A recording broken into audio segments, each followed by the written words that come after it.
গ। এখন আর একটি বর্ণ বাড়াবো, যেটা যে গে গ, এই যে এরকম বাম হাতে, এই যে প্রথমে আমি এখানে ব্যবহার করলাম যে অনামিকা এবং মধ্যমা, এই যে গ, আবার তর্জনীর পর একই রকম শব্দ। আবার দুই আঙুল ব্যবহার করা যেতে পারে, মধ্যমা এবং তর্জনী। এই যে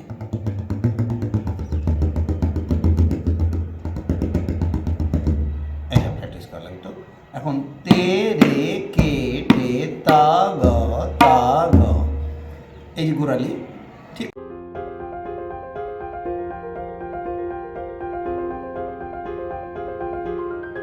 এই গাবের এখানে আছে, এই যে করতল দিয়ে এটা ঢাকলাম, ঠিক গাবের এই জায়গাটাতে কিনারে এখান থেকে যেন আমাদের হাত যে একটু বড়, তাহলে এই হাতটা এখানে এতদূর পর্যন্ত আমরা পৌঁছাবো। গাবটা পুরোটা ঢেকে দিয়ে এই যে খোলা,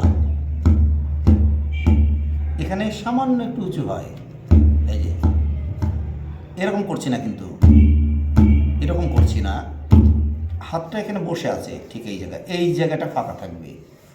এই যে যখন মারছি এখানে একটু উঠে যাচ্ছে, এই যে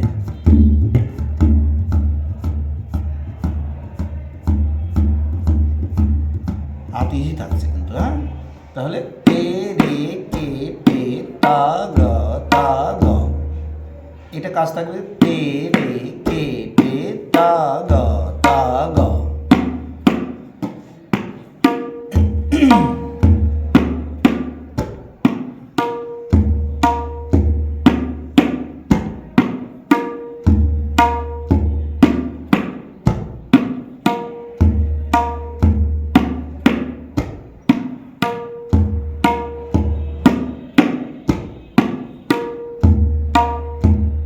এরপরে যেমন একই বোল প্রথমে বাজালাম যে তে রে কে টে তা গ, এটা না বাজিয়ে এইবার বাজাচ্ছি যে তা গ তে রে কে টে, একটু ওলট পালট হলো কিন্তু, যে তে রে কে টে তা গ, এটা বাজানো হলো। এবার বাজাচ্ছি, শুরু করবো এখান থেকে, যে তা গ তে রে কে টে, তা গ তে রে কে টে রে কে টে তা গ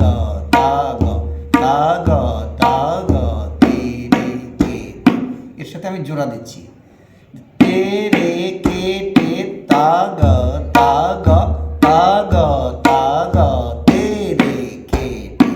তো প্রথমে অল্প অল্প করে বাজিয়ে নিচ্ছি, যে খণ্ড খণ্ড করে, যে এই অংশ বাজালাম, এই অংশ বাজালাম, যে তে রে কে টে তা গ, আর এটা আলাদা অংশ, যে তা গ তে রে কে টে। এবার দুইটা এক জায়গায় করবো, তে রে কে টে তা গ